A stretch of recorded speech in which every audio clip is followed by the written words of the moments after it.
Welcome back, my fans. Here is the third and final video of this wave. It is the 2.5-inch scaled Buzzbomber figure, which is the only one that was sent to me mints on card. Once again, Zach, Zeus the Fox, you're the one who got this to me, and thank you very much. The bio on this one's actually pretty interesting.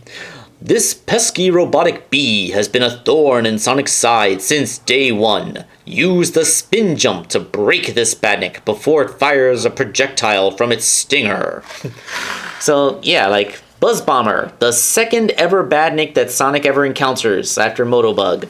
As you can see, he is in the same figure wave that gave us Mighty the Armadillo and the Sonic with the Chili Dog, which I've only ever seen at GameStops, and GameStop, this is the only one that GameStop actually gets, and it doesn't get the other figures, which, you know, kind of annoyed me, because, like, you know, you see the picture of Buzzbomber right there, so you know it's out there, but it's not in the store, you have it, you know.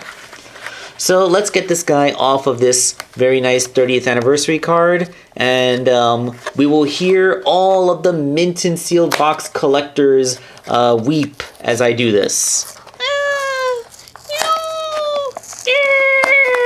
The collector value! It was as if a million voices cried out in terror, and then silence.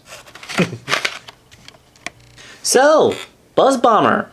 These antennae don't move. I do not like how they're kind of crooked, and I was hoping I could rotate them to be more symmetrical, but I can't do that. It kind of irritates me a little bit. You can even see where they're glued in. Like, I don't know if the glue... Yeah, those shiny spots, that's the glue. The wings flap, though. Look at that. Yeah. Okay.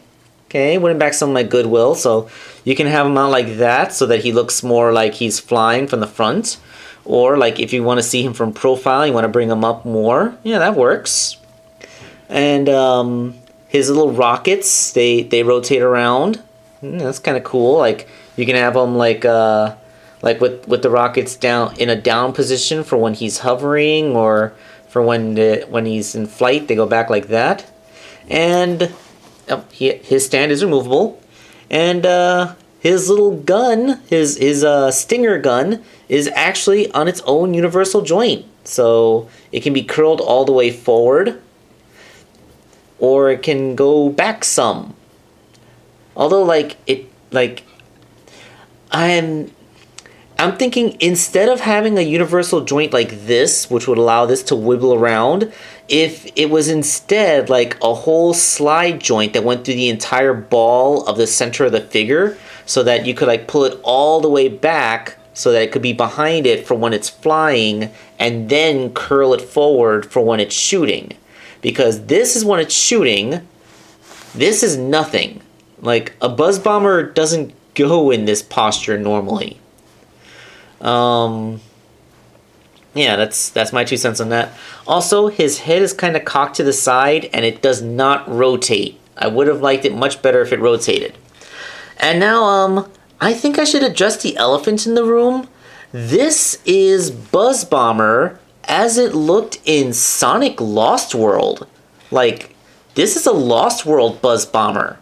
Like, I can only imagine that maybe since Kid Robot made an original game-accurate version of the Buzzbomber for their little vinyl mini statue line, they wanted to make it look different from the Kid Robot one, which is why they went with the Lost World look.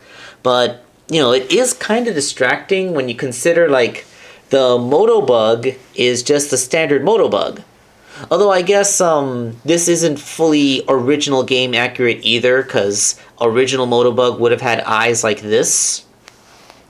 This is more like a Generations Motobug, I believe, if anything. So like you got like a Generations Motobug and and a Lost World Buzzbomber, and Crab Meat's coming out soon. Let's see a picture of Crab Meat real quick.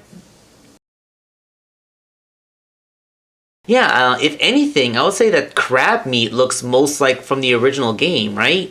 Although, like, I guess maybe longer eye stalks. But yeah, like, it's like all the classic Badniks are coming to us from different eras of the Sonic franchise. So yeah, like, this is a little figure, although, like, it's little when you compare it to, like, the full-size figures, because, like, this is Shadow the Hedgehog in the fellow 2.5-inch scale, and then this is probably where it's meant to be. So yeah, like, again, they're holding up a tradition of, the 2.5-inch Badniks are designed to scale with the 4-inch regular characters. So, all said and done, it is a pretty good representation of how the Buzzbomber Badnik looks, at least in Lost World.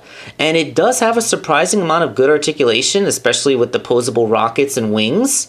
But, like, I'm still going to have to give it maybe a 6 out of 10 at best, because I don't like the way that the abdomen can only rotate this much. Like, if this whole thing was a big old pin disc that you could rotate the whole thing up so that this thing could go into a proper flight pose, then it would be a perfect Buzzbomber toy. As it stands, it's fine. It's a nice little display piece. So thank you all for watching this trilogy of review videos, and this is Wakeangel2K1 signing off.